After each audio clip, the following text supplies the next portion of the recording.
Hi, welcome to Coffee with CASA. I'm Beth Lordy, and I'm here today at 100 Families with Jeff Piker and Jess Piker and LaTosha Taylor. And LaTosha and I actually met at court for juvenile cases, and I asked if we could come and instead of talking about CASA, get to know other organizations within the community. So what exactly is 100 Families? I've heard a lot about you guys, and I know y'all are doing amazing things in the community, but explain to everybody what exactly you're doing. So 100 Families is a community-led initiative where we connect our families that are in crisis with community assets. We have a community that has a lot of great people in it, a lot of organizations that do some really, really good things. One of the problems that we found, and one of the reasons that 100 Families was started was, let's say that someone goes to Help Network. Help Network is one of our partners. Sarah does an amazing job. But they'll go to Help Network, and after Help Networks helps them either with food or a utility bill, when they walk out the door, there's no follow-up care from Help Network. What makes 100 Families a little bit different is that we don't help with a singular need. In fact, the first thing we tell people is, hey, we have no money. But what we do have is we've got some strategic partnerships. So we sit down with our families and we go through an assessment that talks about 13 different care areas, what their needs are, what problems they're facing. And then what we do is we just connect those families with our community partners. And we walk with our families long term, more than just the immediate crisis. We help them get to a place where, hey, we're not just going to pay your utility bill. Let's get to a place where you can be financially successful. Let's get to a place where maybe you can get job training. Maybe you can find the health care that you need. So it's more than just meeting the families in the immediate crisis. It's helping them get to a place where they are thriving and successful. And we do that really by building relationships with them. Like you said, we don't just throw a lot of services at them and say, hey, this is what you need to do, or anything like that. A lot of the times sometimes they need help filling out the paperwork. Maybe they're so overwhelmed that they just need someone sitting there talking to them while they fill out the paperwork, right? Even today I talked to a mom, and they definitely have some needs in their family, and but when I get to build that relationship, I break down some barriers, some things that she might not have told me off front because she didn't know me very well or whatever. But as we build that relationship, she opens up a lot more to me. And today I found out, well, her and her husband haven't been on a date in over a year. That's a problem for them, right? And so I'm like, let's figure that out. Or she's not went out alone without her 4 little bitty kids that are under 5 years old, like in a long time. So I'm like, oh, all right, we're going to meet in 2 weeks. We're going to go to Goodwill. We're going to get some time out of the house. Like having 4 little ones. So it's not just about for me at least, it's not just about their physical needs. It's about other areas that people tend to forget, or they forget about themselves and taking care of themselves. So that's kind of one of the things we do as well. So one of the things, I'm also an associate pastor at Journey Church, and a few years ago, we really felt led to start a recovery ministry. And to be honest, I was kind of shooting in the dark. Okay, I don't know a lot about it. I have friends that have been in addiction. I know a lot of people. I've not faced that. So for me to be able to effectively help launch a recovery ministry, I reached out to a friend that has a really successful recovery group and in ministry, and spent a lot of time with him. And we were talking one day, and he said, ask me a question. He said, Jeff, do you know what the opposite of addiction is? I said, oh yeah, it's easy. It's sobriety. And he's like, no, it's not. I'm like, well, what? And he said, it's community. Oh. And that changed how we looked at recovery ministry here at Journey. But it also has then now carried over into 100 Families. So many of the people that we deal with, and so many of the people that are in crisis, they feel like they're all alone. Or the family and friends that they had were not good influences. They didn't help them make good decisions. There was one family that we've dealt with that they've not had any contact with their family for years because when she was 14, her mother introduced her to meth. Yeah. So there's not a context of support. Right. So So we want to step in and we want to be that support. We want to be that Absolutely. relationship. Not only when things are bad.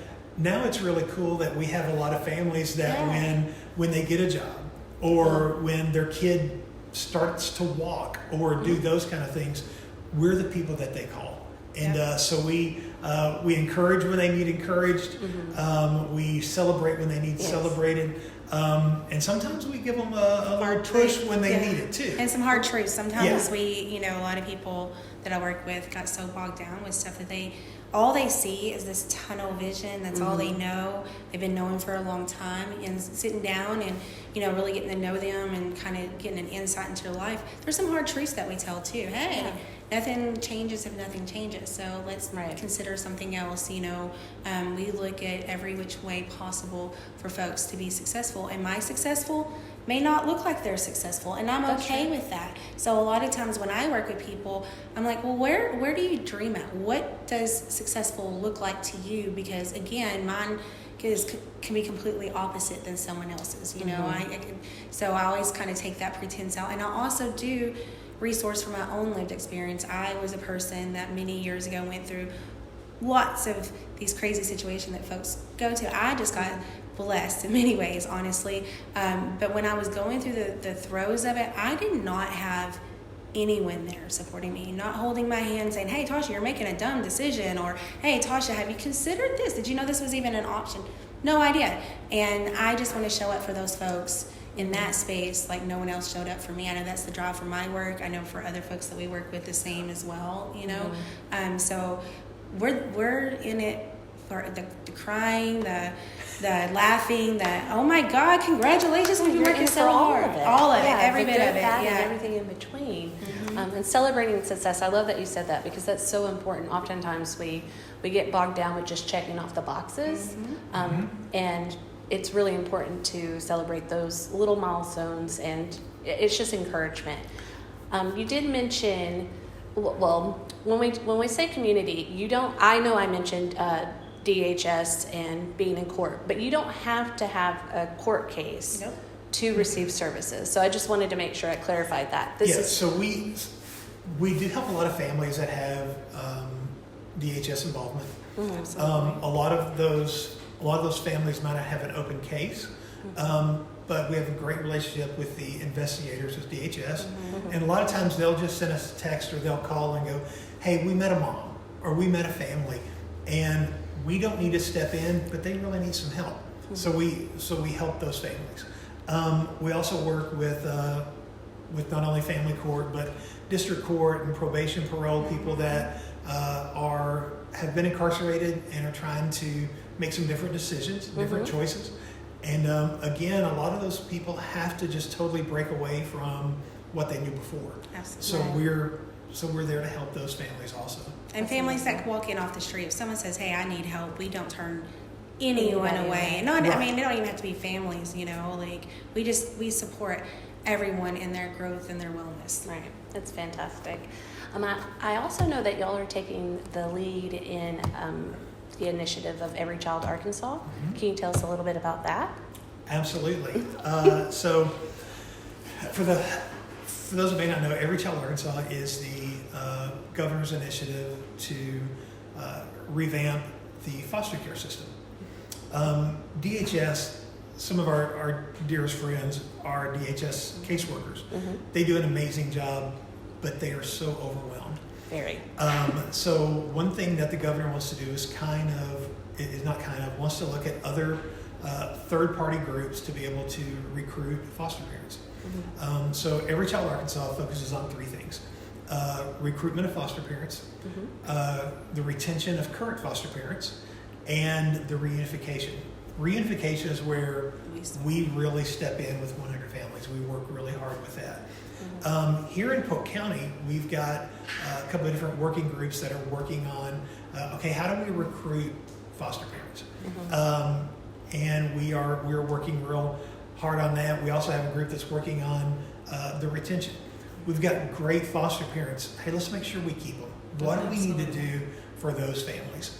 We need to offer the support. We need to offer the encouragement. A lot of times people will become foster parents because they have just a huge heart. But then they realize, wait a minute, these kids are different than my kids. You know, the things that I face are different than I face with my kids. The discipline that I use for my kids, it doesn't work. Right. And so then it's easy for those foster parents to feel like a failure. And so we're working on, hey, what can we do to help encourage those foster parents to stay in it for the long haul? No. So we're seeing some really cool things happening here in Polk County. That's because of that. fantastic. Yeah, some really good voices at the table, honestly. Kind of goes back to community. Absolutely. You have, you know, Absolutely, community. yeah. You have that support system, and the more people, the bigger you build your village, you know, the more you feel supported. And one thing, and LaTosha's been very involved with this, we have a family that... I'm smiling just thinking about them. We have a family that kids were in DHS care. We, through 100 Families, met the foster parents. Yep. LaTosha kind of worked in the middle between both. And the foster parents have become some of the bio parents' biggest supporters. Yep. I love that. It's been an amazing story. At first, they saw each other kind of as the enemy. Two opposite ends. Yes. Two opposite ends. And both of them had preconceived ideas of what the other one was. But then when those barriers started falling down and relationships started being built, then they totally changed how they looked at each other. Absolutely. And the problems that they were having, those things started melting away. And now the foster parents are the bio parents' biggest supporters. Absolutely. They're encouraging them. They've helped all kinds of ways. So that's been an amazing thing to see. And that's not the norm. But what That's if it the could ideal. be? What if it could be? Right. That's the ideal, yeah. Yeah. I mean, it's possible, and what a testament to just communication and having y'all, you know, to help mitigate and bring these two parties together. That's And amazing. this family is doing phenomenal. That even a little bit more of their story besides that was that we found them living in a hotel with no hope.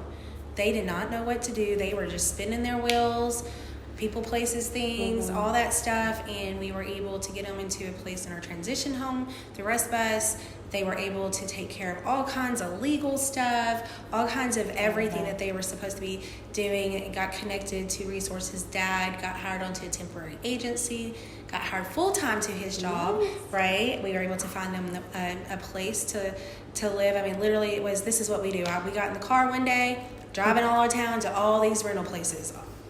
Just driving, knocking on doors, and now they're in a position to where she just got her driver's license back. Oh, that's he exciting. is about to get his. That's the last biggest barrier for their kids to be reunited in their home full time, and we're there, like That's awesome. literally there, and just to see that whole process happening and see how not just 100 families and you know the foster families, but just how other community supports came into play for them and with them. They're thriving. You know, I have an ongoing relationship with them almost on a daily at this point, and I love seeing where they're at and how that relationship has developed, and I'm going to be a supporter long after their case is closed. Yes, they're biggest cheerleader. Yeah. And that's a great example of how many different partners in our community had a part in their success.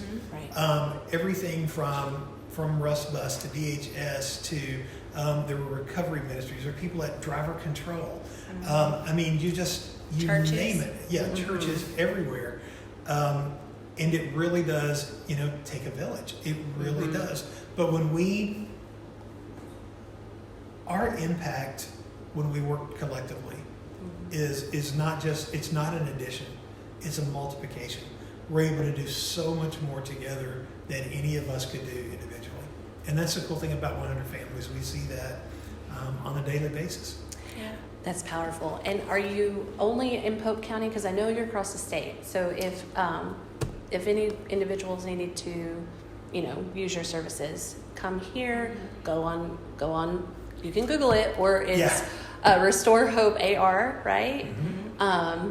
But are you across your other counties? So right now we are, now for us, we're expanding into Yale County. Okay. So I'm the coordinator for Pope and Yale. Okay. But across the state, we are actively it's changing all the time. I think we're in 13 counties. We're about to launch in about 10 to 12 others. Oh, wow. So it's growing. Yeah. It's growing really quick. And just go to restorehope.org, and there's a tab on there, 100 families, and you can see where Everyone 100 families is close to you. That's awesome. And I like to think about, like, you know, collectively, Arkansas, 100 families is all throughout Arkansas. And so I know what we're doing in Pope County. Each person that we're supporting and we're meeting where they're at and start seeing these changes, we're making an impact not just for this one generation. We're seeing an impact that is going to be a ripple effect for many generations. So think about how much we're doing here in Pope County, and it's just growing. I mean, it's amazing. To see how much impact that we make in people's lives throughout the whole state, that's a cultural change. We're changing the culture with each family that we're supporting. And I mean, I don't know. I just think it can only get better. There's nothing wrong that can go with 100 families. Absolutely. Yeah. I agree. And we talk about that with CASA when you become a volunteer. You're not just helping this child or family in the moment, but you were impacting generations upon generations. So I can definitely relate to that. I thank y'all so much for letting me come over and talk to you guys. I love it. LaTosha's the sweetest, so if you ever see her, say hi. That's what she said. You just don't know me in my real life. No, but if you need any services or you have any questions, y'all are always available. There's always someone here to talk, right? Yeah. You can go on the website or give them a call or just come down in person. And Absolutely. they'll help you out. We'll even take text messages. Oh, well, even better. And we'll link all of their information below in the video. And again, thank you all so much. Thank you so It's much. been such a pleasure. Yeah. All right. Bye. If you would like more information about how to become a CASA volunteer, call this number 479-880-1195 or go to our website at arcasa5.org. Thank you.